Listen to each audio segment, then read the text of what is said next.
హిందూ బంధువులందరికీ జై శ్రీరామ్. మీ అందరికీ తెలుసు, 2 రోజుల క్రితం నండూరి శ్రీనివాస్ గారి మీద ఒక వీడియో చేయడం జరిగింది భరతవర్ష ఛానల్లో.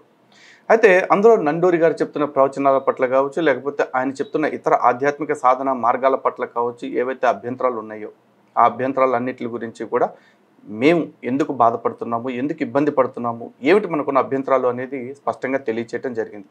అయితే నిన్న నండూరి గారికి సంబంధించిన ఒక ఇంటర్వ్యూ చూశాను.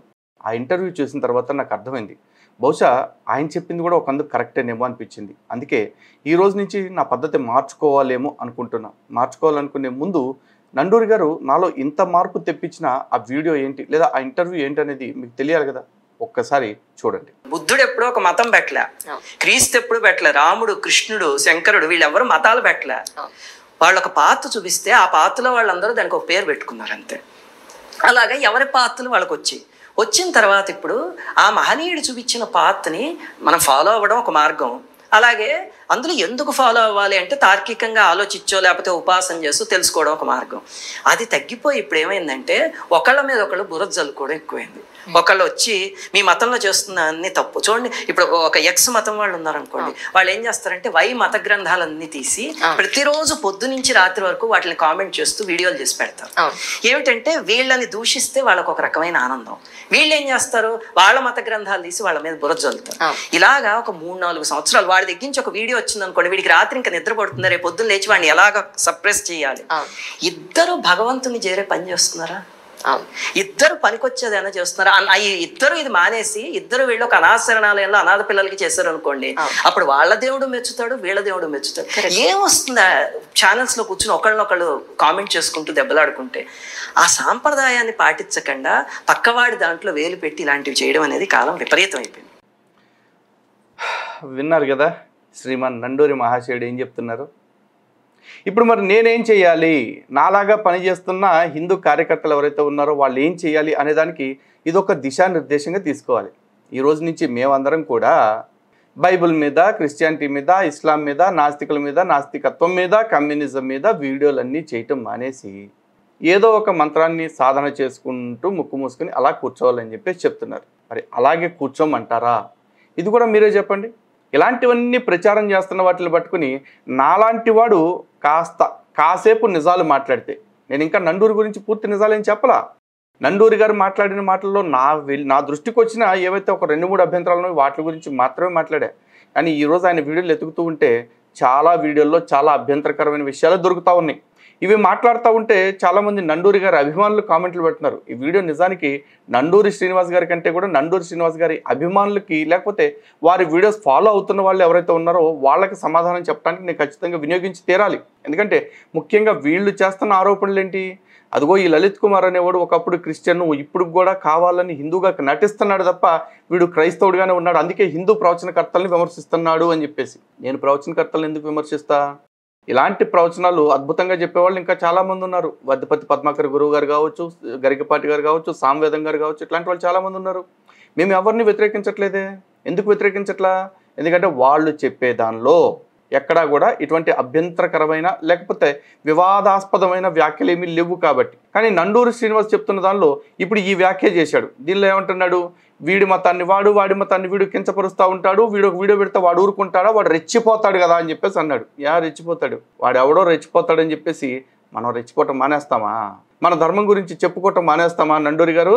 పైగా ఈయన ఇంకొక మాట చెప్తున్నాడు, మీరు అందరూ కలిసి సాధనా మార్గంలో ఉండొచ్చు కదా, ఉపాసన చేసుకుని దాన్ని భగవంతుని చేరుకోవటానికి ఏమైనా చేయొచ్చు కదా అంటున్నారు. దాంతోపాటు ఇంకేదో సలహా కూడా ఇచ్చారు, అనాథాశ్రమాలకు వెళ్ళి సేవలు చేయొచ్చు కదా ఇద్దరు కలిపి అని చెప్పేసి. బాబు, అనాథాశ్రమానికి వెళ్ళి సేవలు చేసేవాళ్ళు అంటే పళ్ళు పంచేవాళ్ళు, లేకపోతే ఓయో రూములకి వెళ్ళి పూళ్ళు పంచే దాతలు, ఇట్లాంటి వాళ్ళు చాలామంది ఉంటారేమో. ఆ పని చేసే వాళ్ళ పని వేరు, వాళ్ళు చేసుకుంటారు. వాళ్ళు వచ్చి ధర్మరక్షణ లేకపోతే గర్వాప్సీలు లేకపోతే లవ్ జిహాదీల నుంచి ఆడబిడ్డల్ని కాపాడటం ఇట్లాంటివి ఎవరు చేయట్లేదుగా. అవి మేము చేస్తున్నాం, మేము మాత్రమే చేస్తున్నాం. మా ముడ్డి కిందకి రిస్కులు వస్తున్నా, మా పీక మీదకి కత్తి పెడుతున్నా, మా కణతన తుపాకీ పెడుతున్నా సరే మేము ఇలాగే పని చేసుకుంటూ వెళ్తున్నాం. కారణం ఏంటి? మేము క్షాత్ర ధర్మాన్ని పాటిస్తున్నాం కాబట్టి. దీనికి మాకు ప్రమాణం ఏంటి అని మీరు అడగవచ్చు. ఎందుకంటే మీరు చదివినట్టు 4 బస్టాండ్ పుస్తకాలు చదివేసి ఆ బస్టాండ్ పుస్తకాల్లో వచ్చిన సాధనా మార్గాల్ని చూపిస్తూ అవతలోడి ప్రాణాల మీదకి వచ్చే వ్యవహారాలు మేము చెప్పట్లా. అండ్ మోరోవర్ హిందువులందరినీ కూడా భౌతిక దృష్టి వైపు మళ్లించట్లా, మేము ధర్మరక్షణ చింతన వైపు నడిపిస్తూ ఉన్నాము. కారణం ఏంటంటే మాకు భగవద్గీతలో స్వామి చెప్పారు సాక్షాత్తు, క్లైభ్యం మాస్మ గమ పార్థ నైత్యుపపద్యతే క్షుద్రం హృదయ దౌర్బల్యం త్వత్తిష్ట పరంతపః. హృదయ దౌర్బల్యం అనేది అన్నిటికంటే క్షుద్రమైనది, కాబట్టి పిరికితనాన్ని వీడి పరాక్రమించు అని చెప్పారు. మేము ఆ పిరికితనాన్ని వీడి ధర్మరక్షణార్థం పరాక్రమంతో పని చేస్తూ ఉన్నాం. అండ్ మోరోవర్ మీరన్నట్టు పని పాట లేక యూట్యూబ్లో కొట్టుకోవట్లా. ఈరోజు ఒక వీడియో చేయాలంటే ఎన్ని పుస్తకాలు అధ్యయనం చేయాలో తెలుసా? మన ధర్మాన్ని అవగాహన చేసుకోవటంతో పాటు గుర్తుపెట్టుకోండి, ఇక్కడ ఈ మాట చాలా ఇంపార్టెంట్. నండూరి గారు ఈ వీడియో చూస్తారో లేదో తెలియదు, కానీ నండూరి గారి అభిమానులు ఎవరైతే ఉంటారో వాళ్ళు ఖచ్చితంగా అర్థం చేసుకోవాలి. ఎందుకంటే మేము ఎక్కడా కూడా ఇన్ని కొబ్బరికాయలు కొడితే ఈ కోరిక తీరద్ది, ఇన్ని చోట్ల ఈ కార్యక్రమాలు చేస్తే ఆ కోరికలు తీరుతాయి అంటూ హిందువుల్ని భౌతికవాదం వైపు నడిపించట్లా, దేవీ దేవతలను ఒక ఏటీఎం మెషిన్స్ లాగా నిరూపించే ప్రయత్నం కూడా మేము చేయట్లా. ధర్మం కోసం నిస్వార్థంగా పని చేయాలి అన్న విషయాన్ని మాత్రమే ఎక్స్పోజ్ చేయటమే మా పని. దాన్ని మేము చక్కగా చేస్తూనే ఉన్నాం. ఈరోజు కొత్తగా నండూరి గారు వచ్చేసి అబ్బా మీరు ఇవన్నీ ఎందుకు చేస్తున్నారు, ఇవన్నీ టైం వేస్ట్ వ్యవహారాలు అని చెప్పేసి అంటే అన్నీ మూసుకు కూర్చోటానికి మేమేమి సవటలం కాదు, ఎర్రిపూసలం అంతకంటే కాదు. బహుశా నండూరి గారు లాంటి వాళ్ళు కనుక స్వతంత్రోద్యమ కాలంలో ఉన్నట్లయితే కనుక స్వాతంత్ర పోరాట వీరులందరికీ కూడా ఇదే చెప్పేవాళ్ళేమో, అరే బ్రిటిష్ వాళ్ళతో ఫైటింగ్ చేయటం మనకేం అవసరం రా, స్వతంత్రం వచ్చే నాటికి వస్తుంది, మనం అందరం కూడా సాధన చేసుకుంటూ మంత్రజపం చేసుకుందాం అని చెప్పేవాళ్ళేమో మరి. ఎందుకంటే కొన్ని వందల సంవత్సరాల నుంచి క్రైస్తవ మిషనరీలు ఆ బ్రిటిష్ వాడి అండతోటి ఇక్కడికి వచ్చి, బ్రిటిష్ వాడి అండతో ఏంటి, బ్రిటిష్ వాడే ఒక క్రైస్తవుడు, వాడే అసలు ఈ క్రైస్తవ మతాన్ని ప్రపంచవ్యాప్తంగా రుద్ది ప్రపంచాన్ని గబ్బు చేసినోడు క్రైస్తవుడు. ఆ క్రైస్తవుడు బ్రిటిష్ వాడి ద్వారానే వచ్చాడు. అలాగే ఈ ముస్లిం ఇన్వేడర్స్ ఎప్పుడైతే ఇస్లాం ప్రారంభమైందో, ఇస్లాం ప్రారంభమైన నాటి నుంచి భారతదేశాన్ని మతం మార్చాలని, భారతదేశాన్ని ఇస్లామిక్ రాజ్యంగా మార్చాలి అని చెప్పేసి గజ్వాయ్ హింద్ అంటూ ఇప్పటికీ కూడా ఆ ప్రాజెక్ట్ మీద పనిచేస్తూనే ఉన్నారు, భారతదేశాన్ని ఇస్లాం రాజ్యంగా మార్చడం కోసం అని చెప్పేసి. మరి ఇటువంటి దాడులన్నిటి నుంచి కాపాడుకోవటం కోసం పూర్వపు రోజుల్లో సన్యాసులు సైతం కత్తి పట్టారు. ఆ సన్యాసి విప్లవం గురించి మరి నండూరి గారు ఎందుకు మర్చిపోయారో నాకు తెలియదు. సన్యాసులు అందరికంటే ఈయన జ్ఞాన, లేకపోతే భారతదేశపు పూర్వ ఋషులందరికంటే వీళ్ళ జ్ఞానుల? సీతమ్మ తల్లిని ఎత్తికెళ్ళిపోయిన రావణాసురుని చంపడానికి సాక్షాత్తు మహర్షి అయిన అగస్త్యుడు వచ్చి రాముల వారికి ఆదిత్య హృదయం బోధించారు కదా. అలా కాకుండా యుద్ధం ఎందుకు నాయన, సాధన చేసుకో అని చెప్పేసి జపమాల చేతిలో పెట్టి ఇంకో పక్కన దండం చేతిలో కమండలం చేతిలో పెట్టి వెళ్ళిపోయాడా? రీసెంట్ డేస్లో కూడా చూసుకోండి, శివాజీ మహారాజును తయారు చేసింది ఒక సమర్థ రామదాసు. హరిహర రాయలు బుక్కరాయలకి మార్గనిర్దేశనం చేసి విజయనగర సామ్రాజ్యానికి పునాదులు వేయించింది విద్యారణ్య స్వామి. మరి ఈ స్వామీజీలు యోగులందరూ సాధన చేసుకోమని ఎందుకు చెప్పలా? ఎందుకంటే ధర్మాధర్మాలకు సంబంధించిన యుద్ధం వచ్చినప్పుడు యుద్ధం చేయాల్సిన వాడు యుద్ధమే చేయాలి, సొల్లు చెప్పకూడదు. అందుకే సాక్షాత్తు భగవద్గీతలో శ్రీకృష్ణ పరమాత్మ అర్జునుడికి కర్తవ్య బోధ చేశారు తప్ప సాధనా మార్గాన్ని బోధించి సరిపెట్టలేదు. అంతేకాదు సాంఖ్యయుగంలో స్వామి స్వయంగా చెప్పిన మాట, అధశ్చేత్వమిమం ధర్మ్యం సంగ్రామం న కరిష్యసి తత స్వధర్మం కీర్తించ హిత్వా పాపం అవాప్స్యసి. అంటే ఏంటో తెలుసా? ఒకవేళ నువ్వు స్వధర్మాన్ని కీర్తిని విడిచిపెట్టి ఈ ధర్మయుద్ధాన్ని చేయటానికి నిరాకరిస్తే గనక నీవు పాపం చేసిన వాడు అవుతావు అని చెప్పేసి అన్నాడు. మరి అలాంటి పాపాన్ని నేనెందుకు చేస్తాను, నా సాటి హిందువుల్ని ఎందుకు చేయనిస్తాను? కానీ ఇలాంటి పాపానికి శ్రీ నండూరి గారు కారణమయ్యారు. మీరు ఈ మాట చెప్తే నమ్మకపోవచ్చు, ఒక రుజువు చూపిస్తాను, నిర్ణయం మీరే చెప్పండి. ఈ వీడియోలో నండూరి గారి వీడియోలో పెట్టిన కామెంట్ ఒకసారి చూడండి. రవికమల్ అనే వ్యక్తి, శ్రీ గురుభ్యో నమః, గురువు గారు నేను కూడా పాషండ మతాలతో పోరాడి విసిగిపోయి ఏ సాధన చేయకుండా వ్యర్థంగా కొన్ని సంవత్సరాల నా జీవితాన్ని వృధా చేశాను. సరస్వతి బ్రహ్మ కూతురా, స్వామి అయ్యప్ప మగాడికి పుట్టాడా, ఇటువంటి వ్యర్థ ప్రసంగాలతో సమయం వృధా చేశాను. మీ వీడియో చూశాక నాకు కనువిప్పు కలిగింది. ఇక నుండి ఈ క్రైస్తవ పాషండులతో పోరాడి ప్రయోజనం లేదు. శుద్ధ సాధువులందు సురులందు శృతులందు విప్రకోటి యందు కలిగి నాయందు అనే పద్యం గుర్తు చేసుకుని గురోపదేశం పొందటమే ఉత్తమ మార్గం. ఈ వ్యాఖ్య చేస్తే ఆ వ్యాఖ్యకి నండూరి శ్రీనివాస్ గారి ఛానల్ నుంచి అఫీషియల్గా ఒక లైక్ కూడా కొట్టడం జరిగింది. అంటే ఓ పక్కన హిందూ సంఘాలు మాలాంటి వాళ్ళు అందరం కలిసి సెక్యులర్ బుర్రలతోటి కొట్టుమిట్టాడుతూ సనాతన ధర్మం సర్వనాశనం అయిపోతున్నా పట్టించుకోకుండా ఉంటున్న హిందువులని తిరిగి హిందుత్వం వైపు నడిపిస్తూ ఉంటే ఎంతోమంది హిందువులని తిరిగి ఆ దౌర్భాగ్యపు సెక్యులరిజం వైపు నడిపిస్తున్నది ఎవరు? ఇలాంటి వాళ్ళు కదా. అంతెందుకు, ఈయన ఎన్నో వీడియోల్లో సాయిబాబా లాంటి దేవుళ్ళని ప్రవచనాలు చెప్తూ ప్రసంగాలు చెప్తూ వాళ్ళకు ప్రాచుర్యం కల్పించట్లేదా? సాయిబాబా ఆలయాలు ఈరోజు లవ్ జిహాదులకి అడ్డాలుగా మారుతున్నాయని మాలాంటి వాళ్ళు ఆవేదన చెందుతుంటే, సాయిబాబా ఒక దేవుడు కాదు, కనీసం గురువు కూడా కాదు అంటూ చతురామ్నాయ పీఠాల్లోని ఒక పీఠాధిపతి అయిన ద్వారకా మఠం పూర్వ పీఠాధిపతి శ్రీ స్వరూపానంద సరస్వతి గారు స్వయంగా చెప్పినా కూడా అటువంటి ఆమ్నాయి పీఠాల గురువుల మాటలను కూడా లెక్క చేయకుండా ఇంకా సాయిబాబా లాంటి వాళ్ళని ప్రచారం చేస్తున్నది ఇలాంటి వ్యక్తులు కదా. ఇక టోపీ అమ్మ లాంటి వ్యక్తుల్ని తీసుకొచ్చి మతి స్థిమితం లేని వాళ్ళని అవధూతలంటూ ప్రచారం చేయటం, చనిపోయిన చలం లాంటి కమ్యూనిస్టు వ్యక్తులను వాళ్ళు జీవితకాలంలో రాసిన రచనల్ని ఖండించకుండా వాళ్ళు జీవిత చరమాంకంలో తెలుసుకున్న విషయాలను గుర్తు చేస్తూ వాళ్ళ సమాధులకి ఈరోజు హిందువుల చేత పూజలు చేయించడం, ఇవన్నీ నండూరి గారు చేస్తున్న తప్పులు కదా. మరి ఇలాంటి తప్పులు ప్రశ్నించాల్సిన బాధ్యత ఎవరి మీద ఉంటుంది? అఫ్కోర్స్ నండూరి గారికి ఈ రిస్కులు ఏమీ ఉండవు. కారణం ఏంటంటే ఈయన ఏ రోజు క్రైస్తవుడిని విమర్శించరు, ముస్లింని విమర్శించరు. చివరికి వేదాన్ని దారుణంగా అవమానిస్తున్న వాళ్ళ విషయంలో కూడా ఈయన చూసి చూడనట్టు వదిలేయమని చెప్తూనే ఉంటారు. ఇది నా మాట కాదు, కావాలంటే నండూరి గారు ఏం చెప్తున్నారో ఆయన మాటలో స్వయంగా మీరే వినండి. ఆయన మీరు వేదం పట్ల ఒక మహాపరాధం చేశారు అని. అంటే మేమేం అపరాధం చేశాం స్వామి? ఇంకా ఈ పాషండ మతాల వాళ్ళందరూ వేదాల్ని తిడుతూ ఉంటే మేము వెళ్ళి సమర్థిస్తున్నాము అంటారు. అదే మీరు చేసిన తప్పు. ఒక్కటి గుర్తుపెట్టుకోండి, ఎప్పుడు కూడా వేదం గురించి నోరు పాడేసుకునే వాడికి ఆ అర్థాన్ని వివరిద్దాము అని ఎప్పుడు ప్రయత్నించకూడదు. వేదం అర్థం అర్హత ఉన్నవాడికి వేదమాతే చెప్తుంది. అర్హత లేని వాడికే అలా పిచ్చి పిచ్చి అర్థాలు తోచి వాడు నోటుకొచ్చింది వాడు వాగుతూ ఉంటాడు. అంతేకాని వాడికి బలవంతంగా వేదార్థం తెలియచేయాలి అనుకోవడం కూడా పొరపాటేను. ఆ పొరపాటు చేయడం వల్లే మూసుకుపోయాయి. ఇంకెప్పుడు చేయకండి. వాడు ఎన్నో జన్మలు పోయాక అర్హత సంపాదించుకుంటే అప్పుడు వేదంలో ఉన్నది ఏమిటో అర్థమవుతుంది.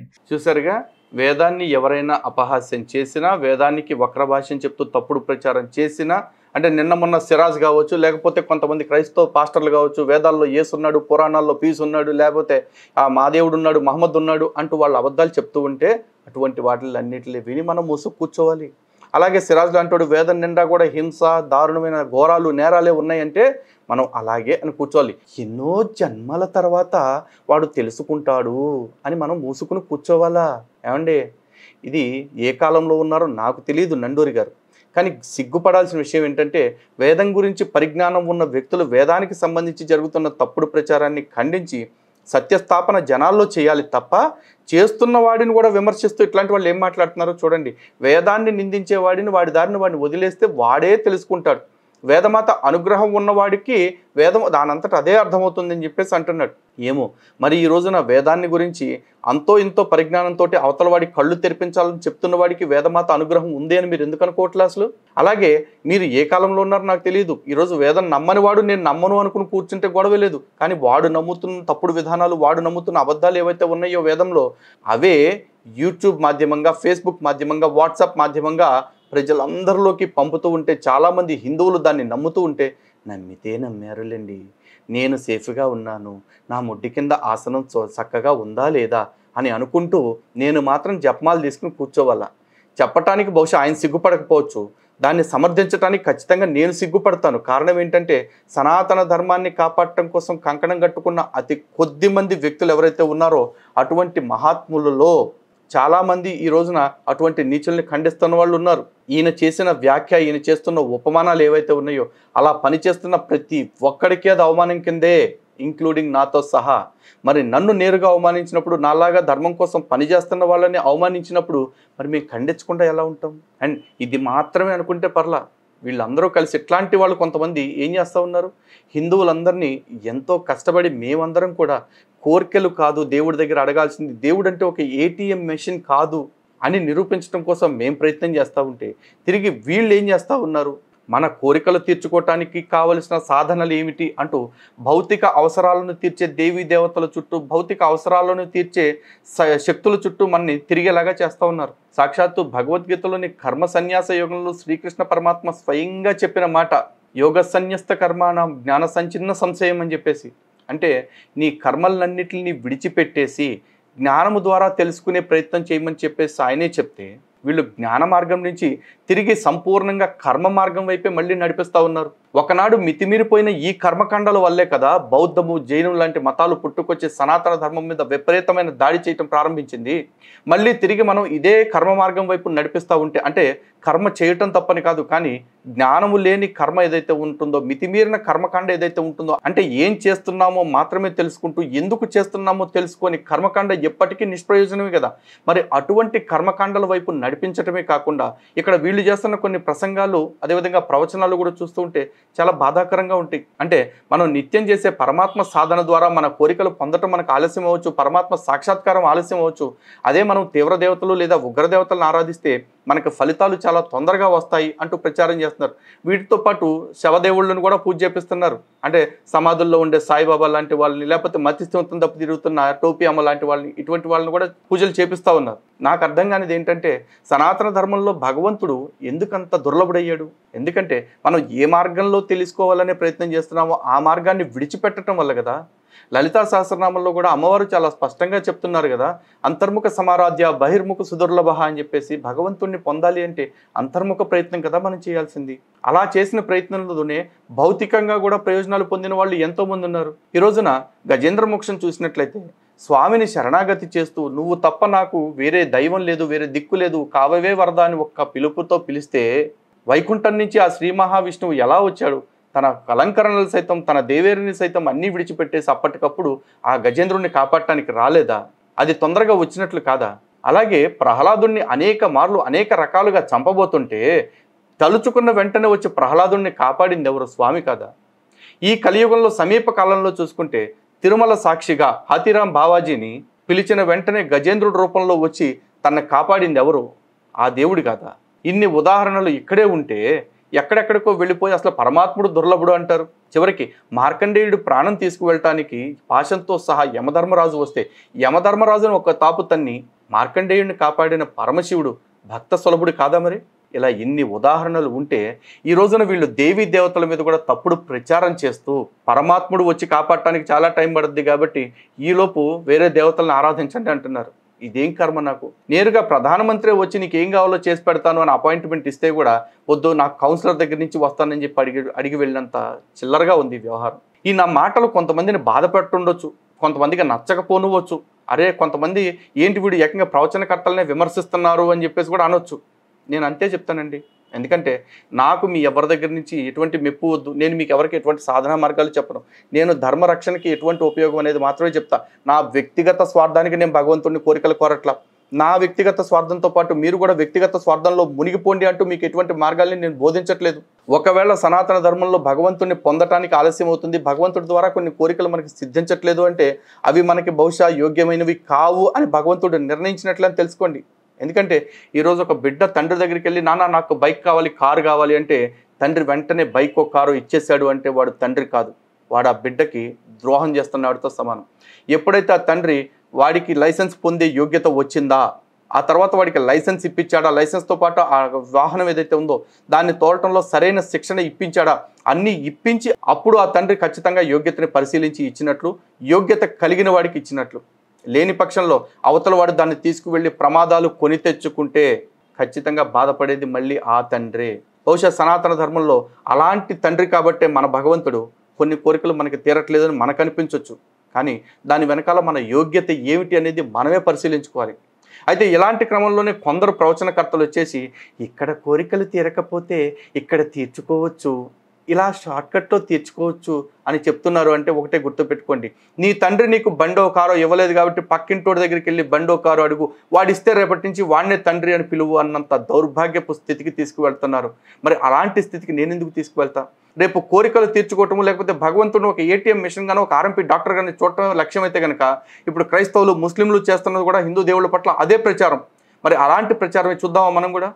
ఇక ఇలాంటి ప్రచారాలు నమ్ముకుంటూ పోతే కొద్ది రోజులకి శివాలయాలు, రామాలయాలు, వైష్ణవాలయాలు, కృష్ణాలయాలు, దుర్గమ్మ ఆలయాలు ఇట్లాంటివన్నీ కనుమరుగైపోతాయి. తర్వాత అన్నీ కూడా ఉగ్రదేవత ఆలయాలే వస్తాయి. తార ఆలయం, చిన్నమస్త ఆలయం, బగలముఖి ఆలయం అంటూ ఇట్లాంటి ఆలయాలే వస్తాయి. ఈరోజు మన వీడియోలో చూస్తున్న వాళ్ళు చాలామంది కూడా ఇటువంటి సాధనలు చేస్తున్న వాళ్ళు వీడు మేము నమ్ముతున్న శక్తుల్ని అవమానిస్తున్నాడు అని మీకు అనిపించింది అనుకోండి, నా వీడియోస్ నా ఛానల్ని చూడటం మానేయండి. ఎందుకంటే నేను వ్యూవర్షిప్ కోసం పెట్టుకోవట్లా first of all. And moreover కామెంట్లో మొన్న కూడా పెట్టారు, వీడు నండూరిని టార్గెట్ చేసి తన సబ్స్క్రైబర్స్ని పెంచుకోవాలనుకుంటున్నాడు అని చెప్పేసి. ఒరే నాయన, ఎక్కువ మంది సబ్స్క్రైబర్స్ ఉన్న ఛానల్ని టార్గెట్ చేస్తే సబ్స్క్రైబర్స్ వస్తారనుకుంటే నేను విమర్శకులు లేకపోతే నా విరోధులు ఎవరైతే ఉన్నారో క్రైస్తవులు, ముస్లింలు వాళ్ళనే టార్గెట్ చేస్తా. లేదు ఇలా సబ్స్క్రైబర్స్ ఎక్కువ ఉన్న వాళ్ళనే టార్గెట్ చేస్తే వస్తుంది అనుకుంటే ఈ నండూరి కంటే కూడా మా గరికపాటి గారికి, వద్దిపర్తి గారికి ఇంకెక్కువ మంది సబ్స్క్రైబర్స్ ఉన్నారు. నేను వాళ్ళనే టార్గెట్ చేసుకుంటా. టార్గెట్ ఏంటి? అయినా కూడా వాళ్ళకు అనుకూలంగా చేస్తే వాళ్ళ సబ్స్క్రైబర్స్ నాకు యాడ్ అవుతారు, కానీ వాళ్ళని వ్యతిరేకిస్తే నాకు ఎవడైనా యాడ్ అవుతారా? ఎవరు. అయినా నేను వ్యతిరేకిస్తున్నాను అంటే అర్థం చేసుకోండి, నాకు వ్యూవర్షిప్ లేకపోతే నాకు డొనేషన్స్ ఇవన్నీ కూడా నా పోరాటానికి బలమే తప్ప అవి ఉంటేనే నేను పోరాటం చేస్తాను అనే ఒక దుర్బలమైన స్థితిలో నేనైతే ఖచ్చితంగా లేను, ఉండను కూడా. మళ్ళీ చెప్తున్నాను, ఇప్పటికైనా సరే అన్ని మతాలు సమానమే, లేకపోతే సనాతన ధర్మంలో వచ్చిన అడ్డమైన శవాన్ని దేవుడే అని చెప్పి ప్రచారం చేసే ప్రవచనకర్తల్ని ఎవరినైనా సరే నేను వ్యతిరేకిస్తా. ఇప్పటిదాకా నేను చేసిన వాటిల్లో ఏదైనా అసహేతుకంగా ఏదన్నా ఉన్నా, అసంబద్ధంగా అసంగతంగా అనవసరంగా ఉంది అని ఏదన్నా అనిపించినా నేరుగా నాకే ఫోన్ చేయండి, నేనే మాట్లాడతా. లేదు ఫోన్లో నాకు ఒక టైం వేస్ట్ ఎందుకు అనుకుంటే రండి ఒకసారి మన ఛానల్ వేదికగానే మిమ్మల్ని కూర్చోబెడతా. లలిత్ కుమార్ గారు, నండూరి గారు చెప్పిన ఈ విషయాలన్నీ కరెక్టు, మీరు తప్పుగా అర్థం చేసుకున్నారు అని ఎవరన్నా చెప్పేవాళ్ళు ఉంటే రండి. నేను చెప్తున్న ఈ రోజు కూడా నేను ఒక యూట్యూబర్ లాగా లేను, యూట్యూబర్ లాగా అల్గోరిథం ఫాలో అవట్లా, యూట్యూబర్ లాగా ట్రెండ్ ఫాలో అవట్లా, యూట్యూబర్ లాగా బేసిక్ స్టాండర్డ్స్ కూడా ఫాలో అవట్లా. కనీసం టైటిల్స్ మసాలా టైటిల్స్ పెట్టలేను, థంబ్నెయిల్స్ మసాలా థంబ్నెయిల్స్ పెట్టలేను. అలా పెట్టుండుంటే ఈ రోజు మనకు కూడా 10 లక్షల మంది సబ్స్క్రైబర్స్ దాటిపోయి ఉండేవాళ్ళు. ఈ రోజు మనకు కూడా నెలకు ఒక 2-3 లక్షల రూపాయలు డొనేషన్స్ వచ్చిండేవి. ఒకవేళ ఇప్పుడు కూడా చాలా మంది వీడియో ఇంత చెప్పిన తర్వాత కూడా నిజమే నండూరి గారు చెప్పిందే కరెక్టు, మీరు ధర్మ పోరాటం మానేయండి, మిగతా మతాలను విమర్శించడం మానేయండి, అనాథాశ్రమానికి వెళ్ళి పళ్ళు పంచండి, లేకపోతే ఓయో రూములకి వెళ్ళి పూలు పంచండి, లేకపోతే నిరోధులు పంచండి అని చెప్తారా? మరి చెప్పండి. మీలాంటి వాళ్ళందరితో అదే అభిప్రాయం అయితే కనుక, ఒకవేళ కామెంట్లో మెజారిటీ అలాంటి కామెంట్లో వస్తే కనుక నిజంగా నేను కూడా అన్నీ మానేసి ఒక జపమాల పట్టుకుని అలా కూర్చుని సాధన చేసుకుంటూ కూర్చుంటాను. నాతో పాటు మిగతా హిందూ సంఘాల వాళ్ళందరికీ కూడా నండూరి గారు ఇచ్చిన ది బెస్ట్ సందేశం ఇదే అన్న విషయాన్ని తెలియజేయండి. దెబ్బకి దరిద్రం వదిలిపోద్ది, అన్నీ మూసుకుని ఎవడ పని వాడు చేసుకుంటాం. సో మీ అభిప్రాయాల కోసం ఎదురు చూస్తూ ఉంటాను, కామెంట్ రూపంలో తెలియజేయండి. వీడియో నచ్చితే మాత్రం డెఫినెట్గా లైక్ చేయండి, ఈ వీడియోని ఎక్కువ మందికి షేర్ చేయండి, నచ్చకపోతే ఇంకాస్త ఎక్కువ మందికి షేర్ చేయండి. ఇదిగో నండూరి గురించి లలిత్ కుమార్ ఎట్లా మాట్లాడుతున్నాడు అంటూ ప్రచారం చేయండి. ఏది చేసినా నాకు లాభమే, నాకు ఊడేదేం లేదు. కానీ నేను చెప్పింది గుర్తుపెట్టుకోండి, ఇవన్నీ మిమ్మల్ని బాగు చేయడానికే తప్ప నాకు వచ్చిన నష్టం ఏమీ లేదు. నాకున్న ఆధ్యాత్మిక జ్ఞానము, ఆధ్యాత్మిక పరిజ్ఞానము నాకుంది. నేను ఎవరికిలాగానో బస్టాండ్ పుస్తకాలు తీసుకుని వచ్చేసి అప్రామాణికమైన గ్రంథాల నుంచి విషయాల్ని ప్రోధి చేసుకుని ఆ విషయాల్ని ప్రచారం చేసుకుంటూ నేను తిరగట్లేదు. ఈ రోజు దాకా లలిత్ కుమార్ మాట్లాడిన మాటల్లో ఇదిగో నువ్వు మాట్లాడింది అప్రామాణిక గ్రంథాల నుంచి, ఇది సనాతన ధర్మానికి చేటు అని చెప్పి ఎవరన్నా నిరూపిస్తానంటే కూడా ఓపెన్ ఛాలెంజ్ అందరికీ రావచ్చు. ఓకేనా? జై శ్రీరామ్, భారత్ మాతాకి జై.